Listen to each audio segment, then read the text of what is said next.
Florida Senator Marco Rubio is back with us. Senator, great to have you as always. Let me get this straight. By the very nature of their presence in the United States, if you don't respect our laws, borders, and sovereignty, you are here illegally. Okay, you're not a citizen. You don't have constitutional rights like a U.S. citizen, do you? Well, this is a ruling by an Obama-appointed judge, I believe. And look, what they're trying to do is blur the line between citizenship and everything else, people that are here illegally. And so that you've seen cities, for example, make an effort to allow people that are in this country illegally, that aren't even citizens, to vote. This is another example in this case. And you almost wonder if it's not being done to sort of mock both gun laws and also a whole understanding of the value of being a citizen of the United States of America. There has to be a distinction between citizenship and non-citizenship, between being legally here and not legally here. If there's no distinction between being here legally or illegally, and there's no distinction between being a citizen or not being a citizen, then what's the point of even having citizenship? What's the point of even having immigration laws? And this is just one more mockery that we're finding in our court system. Luckily, I expect that this is going to be appealed and overturned at some point because it's an absurd outcome. Well, can you explain this? The New York Post had this today. Biden knows that terrorists are crossing the border, and we know we're catching people on the terror watch list, even from our northern border now, a significant number of them. Then you have tens of thousands of people coming from Russia, China, Iran, Syria, Egypt, Afghanistan. So they know terrorists are coming into the country, and Joe Biden is not only allowing it and not enforcing the law, but he's facilitating the law breaking and aiding and abetting. Now, can you explain that to me? Because I would argue it's not if, it's when one of these terror cells is going to attack this country. And maybe it'll be as significant as 9/11 or maybe worse. And if that day comes and he allowed that to happen, he will have that blood on his hands. Yeah, first of all, it's inevitable that something horrific will happen in this country as a result of our open border. It's only a matter of time. I would say a couple things. That I wouldn't focus too much on the terror watch list because that's not a comprehensive list. That's just a list of people we know are wanted for links to terrorism.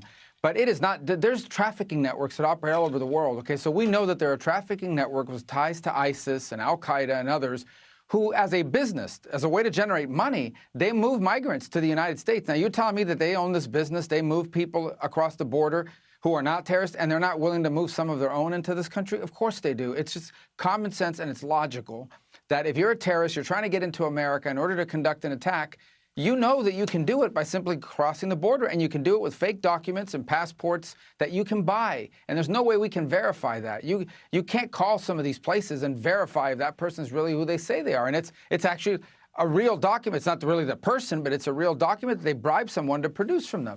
So I think the danger, they're playing with fire here. It's only a matter of time before something terrible happens. And you ask me, why are they doing this? Because there is an element of the Democratic Party that believes in open borders. They do not believe that. They believe people should be allowed to live anywhere in the world they want to live. That's what they believe, and that no country should be able to prevent people from coming in and out as they please. They believe these things. Some of them even admit that they believe these things. And that's a big part of the Democratic base. And he's afraid to lose their support. He's already lost the pro-Hamas people, and now he's afraid to lose these guys. Well, and what was the result of that? The result of that was in the middle of a war, our chief ally, Israel, thrown down the stairs. In the middle of a war, they are now calling for elections in Israel to now make what is a fight for their survival even that much more harder politically. I can't even fathom a lack of a loyalty and friendship. They stood by us after 9/11. All they are looking for is us to stand by them and support them in their right to win their war on terror. Senator, you know a lot more about TikTok than I do. You have seen a lot more intelligence than I have seen on the issue of TikTok. I listen very closely when people like you and Josh Hawley and some others talk about TikTok and it being a spying mechanism of the Communist Chinese. I believe you when you say it. I would not have a problem if Elon Musk or Larry Ellison, whoever, an American or somebody that would remove those spy applications from that site, if they were to buy that from the Communist Chinese that only own a part of it. What makes you so convinced it's a spy mechanism, and why is it imperative that the American people understand this? Well, TikTok is not the issue. TikTok is a company. It's a social media app. That app is powered by an algorithm that picks the videos you see. It literally reads your mind, and it knows what you like before you even know you like it. It picks the videos. It drives the content. It's the golden goose of the whole operation. That's owned by a company named ByteDance. That company, ByteDance, is a Chinese company. I don't care who's on the board of directors. I don't care who their shareholders are. Every company in China has to comply with the 2017 National Security Law of China. And that law says you must give us the data, and you must do with your algorithm whatever we tell you to do.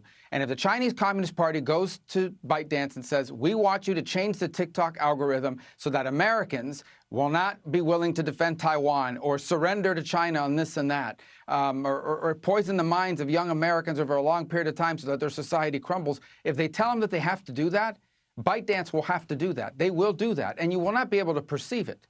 You will not. So it doesn't even matter where you store the data, because those engineers at ByteDance have to have access to that data in order for the algorithm to work. And so what I support is saying TikTok can continue. It just can't be owned by ByteDance. ByteDance has to be sold to a company that's not in China and not subject to the national security laws of China. That's what we're trying to achieve here.